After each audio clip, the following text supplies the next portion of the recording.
Right, okay boys, coming at you with another video. So in this one, I just want to showcase quickly my 3.16 League starter for Scourge League. And I did League start with an Elementalist, Armageddon Brand Ignite. Since I saw the changes in the GGG manifesto to elemental damage over time and ignites especially, I was very curious to make a build like that. So I did start out with Armor Brand, got it to like late yellows, early reds, but in the end the damage and survivability just wasn't what I wanted it to, so I just swapped to Fireburst Autobomber, and I'm happy to say that it has been working pretty well for me. Let's just showcase a tier 15 Crusader I have here. I just started a couple minutes ago, but yeah, fucked up the video, so we're just doing it again. So here are the mods, so you can see it. And let's just get right into it.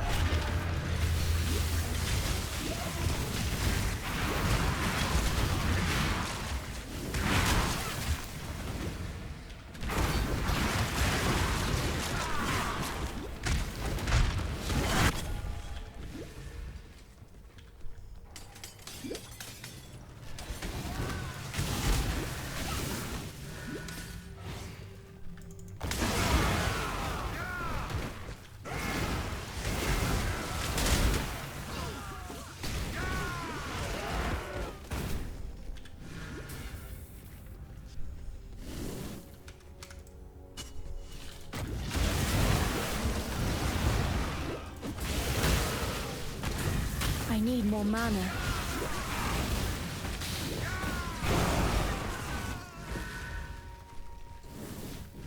When I'm ready, and not before. They are coming.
I shall cast you into a pit of infinite torches.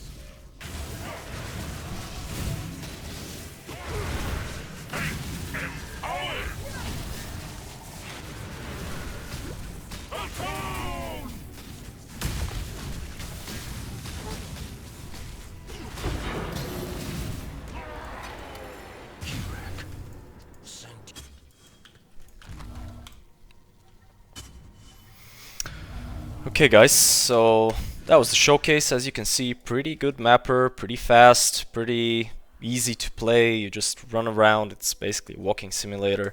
And with a little bit of investment, the single target is not bad at all. So yeah, this is not specifically a boss killer. It can do all bosses. I've done a couple of Mavens, I've done the Uber Elder and stuff like that. I will probably take it a little bit higher, but we'll have to see just what upgrades we can make to, you know, just make it ready for that type of content, because I've heard that the new stuff GG added to this league is pretty hard, so we'll need probably a couple of upgrades first. Okay, so let's just get into the passive skill tree, and just gonna show it to you. Of course, the PoE will be in the description below, but there's not much to say here. Probably I should talk about the things which I did personally, you know, which are a bit different. First of all, maybe we should just discuss this Recoup wheel right here. In my opinion, this is pretty much slept on. It's a very good regeneration mechanic. You know, when you actually take damage from hits. With this wheel, 30% of that damage is regenerated to you over 4 seconds, and combine that with a big life regeneration, so we got 566 life regeneration, and with the Recoup, we are pretty tanky against hits of all sorts, like elemental or physical attacks, since we also have 79 all maximum elemental resistances, and also an ES buffer, which is fueled by Divine Shield. So since we are using Determination and some armor, this thing actually does some work. So when we get hit, 3% of the physical damage prevented from this hit, so this is from spells or from attacks, and this is basically mitigated by our armor and some other forms of physical damage mitigation. This damage is then regenerated as energy shield per second, so it is pretty good. Also increases our total VHP and makes us a little bit more resilient towards stuns. So pretty good there. With the Corrupted Soul, we do have a 50-50 split, so in the end we do have life regeneration and life recoup, and then we got Divine Shield so that the ES can replenish. So generally we take 50-50, you know, 50-50 damage, and then both of these defense layers, defense mechanics are actually regenerating, so pretty good there. Let's just quickly talk about the masteries. So here we're taking 20 fire dot multi minus 30 fire res. Here we're taking the flat 50 life. Here we're taking 10% less damage taken from dots, because you know we're not ailment immune and bleeds, poisons, and you know ignites can still hurt us a little bit, so this helps. Here we're taking the fire exposure, applies a -5 to fire resistance, so combine that with our Archdemon Crown and our Ascendancy, we are actually applying a strong, what is it, like 40% exposure very easily with our Stormbrand, and constantly reapplying it so we don't need to, you know, worry about it. Here we get the 15% mana reservation efficiency. Here we get the 40% increased effect of non-damaging elements. So all of our hits can shock and ignite. So the shock is a non-damaging element, which is scaled by this stat. So basically, as far as I can tell, on Cyrus we're getting about 33% shock at all times, which is pretty good. It increases our damage substantially. So this is actually a pretty good mastery for us to take. We're just taking a generic 10% increased max life and 10% reduced life recovery rate. We do need the determination reservation efficiency, because otherwise we can't fit all of our auras. And here we're getting the corrupted blood immunity. By all means, if you do get it on a jewel, you don't need to use this. You can use the chance to, the 20% reduced effective curses, or the chaos res and the all elemental resistances. But since I don't want to sacrifice one of my jewels so I can get a shittier one with the corrupted blood immunity, just so I can get a 20% curse reduction, I chose to take the corrupted blood immunity here instead. Okay, so I think that's about it on the tree. Maybe we should talk about the cluster. So the large cluster, you do need Burning Bright and Sadist. I think that these are the two most useful notables for us. Burning Bright, obviously 25% burning damage and 8% area of effect, which scales our fireburst very nicely. Sadist just gives us 45% increased elemental damage because we ignite and shock all the time without any conditions. So this is always up, 45% elemental damage, pretty good for one notable.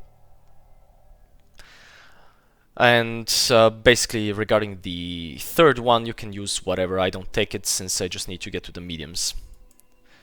So the mediums, obviously burning damage, large is fire damage, and the mediums are where most of our damage is coming from. As far as I can tell, Cooked Alive, Wasting Affliction, our best DPS combo. Here we get -5 fire res, and here we just get 20% generic damage with ailments and 5% faster ailments as well. So I got both of them here. Right, so you can use another cluster jewel if you want. You can just put it here. and sacrifice some defenses. I chose not to do that because I'm quite happy with the damage right now. Maybe if I, you know, try to do some harder content, I will need a little bit more damage. We'll see about that. Okay, so for the normal jewels, you do need increased maximum life, 100%, so this is no question about it. And then you do need to get 2 or 3, if you're rich, of the following notables, following affixes. You got, you know, you got a lot of options here. You have fire dot multi, generic dot multi, generic damage over time, generic damage, faster ailments, burning damage, and fire damage. So pretty much like 6, 7, or 8 mods available to you. So any combination of those 2 or 3 with the increased maximum life should comprise most of your jewels. Regarding the Watcher, I chose to get one with damaging elements, inflict deal damage faster, because it's cheaper than the dot multi, and I'm pretty sure it's about the same damage, even more. I'm not entirely sure, but it's pretty comparable. And since I got this with a life regen while affected by vitality, I am using a level, I think, 2 vitality or something like that. Okay, so that's it about the tree. Let's get into our gear. So first off, we do need to talk about the staff. This is obviously your the most important piece and most expensive, from your whole arsenal, because they're not that easy to make. My advice to you would be to get one with a fractured flat lightning damage to spells roll, or a dot multi, fire dot multi fractured roll, or a normal dot multi, but it needs to be pretty high. So these 3, in my opinion, are your best options, give you the highest DPS, and then you do need to use Essence of Hysteria to get the Fire Burst modifier and whatever else you can get. So I got kind of lucky with this one.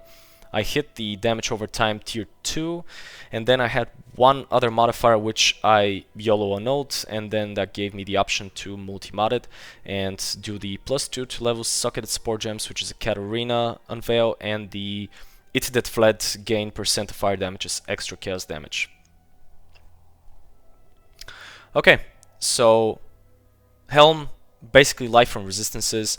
You have 2 options here. You can use either an Archdemon, so you can automate your exposure setup, or you can use a Blizzard Crown for more damage. It definitely gives you a lot of damage with the Blizzard Crown, and then you can use Wave of Conviction to apply an even stronger exposure. You know, I prefer the quality of life on the Archdemon Crown. It's not as much damage probably for endgame. You do need a Blizzard Crown, but for now I'm quite happy with this, since it has, you know, high life and a lot of resistances. So I'm probably not gonna swap this out anytime soon. If you want to get any damage mods on this, you can get either Nearby Enemies Have -9 Fire Res, it's a Hunter mod,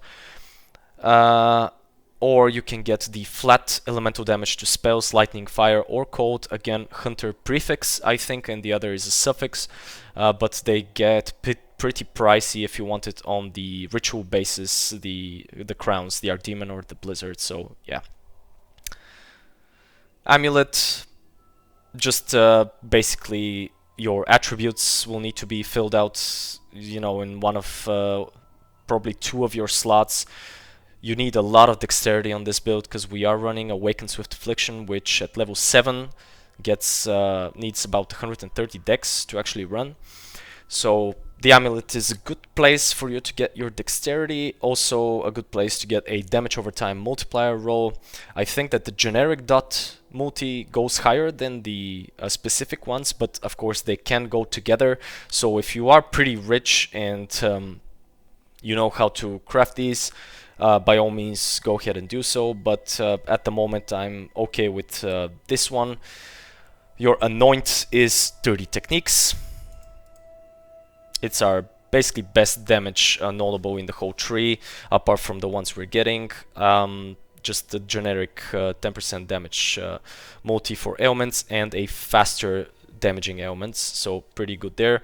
It costs a golden and an opalescent. If you don't have that, there are 2 other options for you. One of them is Searing Heat, a little bit cheaper with a silver and a blue. Just silver actually costs anything. And then for optimum budget you can go for Ash, Frost and Storm, just with 2 reds. So yeah, these two are pretty comparable. If you know, you're on a budget, you can just get rid of that and use any of those two. As an alternative to this piece, you can use the unique amulet Ungil's Harmony, which gives you increased critical strike chance, since you do need crit strike chance to actually proc your elemental overload, since they did change it in this patch for your skill to actually your skill needs to crit instead of anything else, so your Orb of Storms and your Stormbrand setups will no longer work if your Fire Burst is not critting consistently, so you do need to bump up that critical strike chance a little bit. I chose to do that with the staff, but if you get a block staff, maybe you should consider using the crit amulet. You can bump that up with critical catalysts, and it can get to like 430-40% critical strike chance, which makes your EO pretty much basically super constant and very, very reliable. So for one of your rings, Replica Ember Wake, basically staple ignite item, very good, 54% faster ignites if you get a maximum roll and catalyze it to 20%. Just not much to talk about this here. Chest piece, Calm's Heart, again, pretty self-explanatory. Fire damage, 500 maximum life. If you can get it with the damage corruption. We do need every bit of damage we can, because DPS is quite, you know, quite hard to actually squeeze on this build, so this helps a little bit. Alternatively to the Calms, you can use a Brass Dome. It gives up to 5 max elemental resistances now. Take no extra damage from crits, and you know, big chunk of armor. It also lowers your life, because it removes the maximum life bonus from strength. I'm not sure if it's worth it. I see a lot of people on PoE Ninja using it, but I did actually try it out for 1 or 2 days. I felt a little bit squishier with it than I do with the Calms, but I just might be doing something wrong. Personally, I don't need the sockets, so I just chose to stay with the Calms. So your other ring is a generic Curse on Hit ring. You can use Ellie Weakness or Flammability. And basically this is another place where you can get your Dexterity bumped up, so you can use your gems. Also, as an upgrade to this, maybe you can consider getting the Flammability plus the other Warlord mod, which gives flat fire damage to ignited enemies. It's pretty good, since Fire Burst has a 170% damage effectiveness as far as I remember. And if you can combine that with the veiled, unveiled crafted modifier here, like cold lightning damage or fire lightning damage, stuff like that, it is pretty good, because it scales very well with Fire Burst. Okay, so gloves. We can basically use any number of gloves. You can use Hunter gloves or Warlord gloves. I chose to use Warlord because I saw these on the market and I thought they were pretty good. They had everything I actually wanted them to have, so yeah. The dex I don't actually need, I think. Yeah, I don't need the dex. So you do need the damage over time and max life and any other stats you want. Maybe some chaos resist if you can squeeze it. Alternatively, you can go for fire dot multi on the hunter gloves. You can even go for tempo gloves with fire damage against burning enemies. Your choice here. Belt, flat life, resists, and you need a open suffix so you can craft cooldown recovery rate. It's very good for fire burst. You see the difference immediately when you craft that, because generally you'll see that fire burst cannot keep up with you while you're running in maps. You are you are pretty fast, and since the Herald of Thunder basically procs fire burst, you do need a little bit of cooldown recovery rate on your belt or on your boots. Right now we're sitting at I think 0.89, so not too bad. You can get a bigger roll on your boots, but I'm not sure if it's worth it. This is just for quality of life. Abyss Jewel, flat damage to spells, maximum life, and you can just get another flat damage to spells, so a third one, or just stick with damage over time on holding a two-handed weapon. So I'm pretty sure they're comparable to each other, but yeah, it's your choice. So boots, here we need obviously movement speed, a lot of life, and faster ignites. I got pretty lucky with this since I got these boots for about 2 exalts, which was pretty cheap in my opinion when I got them, and yeah, I can't see boots like this anymore on the market, so I think I got pretty lucky, pretty happy with these boots. I YOLO exalted the increased stun and block recovery. Could have gotten, you know, a second resist, but I'm okay with this as well. So Flasks, Life Flask with bleed immunity. I chose to go with the increased recovery rate since they buffed it up in 3.16, so this is pretty good now. Atziri,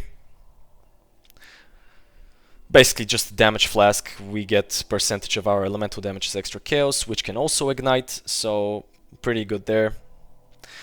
Grand Flask, so we can bump up that armor. Quicksilver, faster movement, self-explanatory, and just an Onslaught Flask. You can use a Cinder Swallow here if you want, it's basically your choice.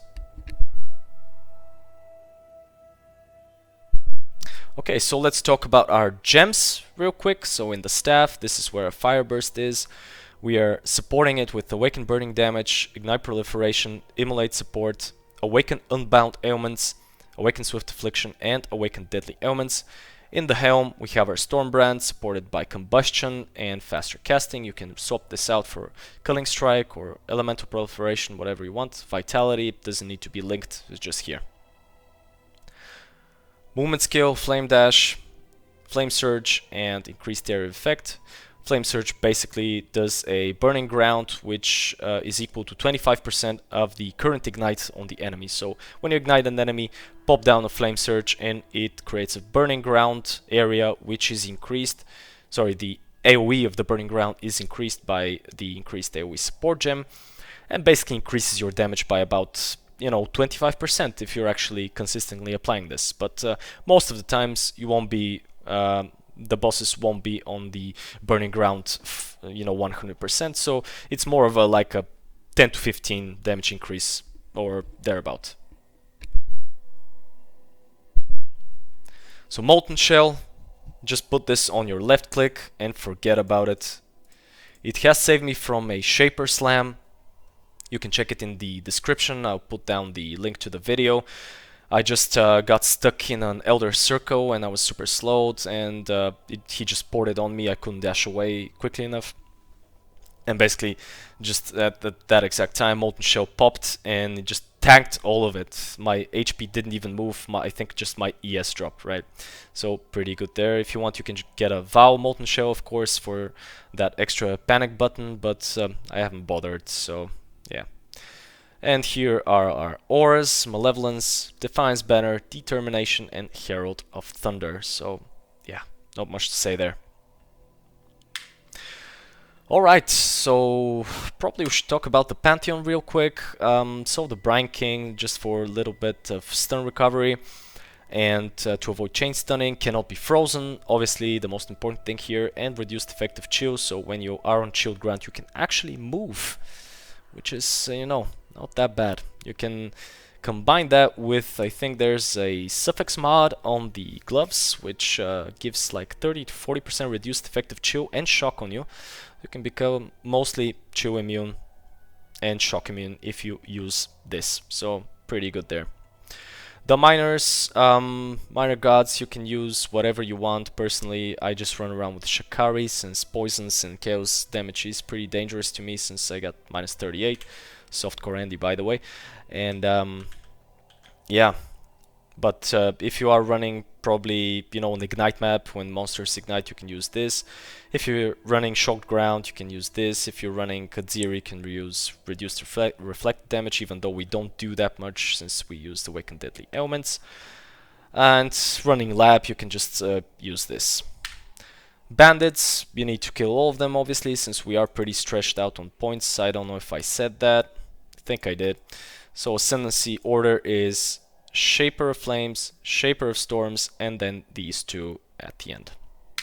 So I think that's it from me. If you have any questions, any suggestions, recommendations, how can I improve my build, I'm gonna read everything you write. And if you like the video, hit the thumbs up, and I'll see you next time.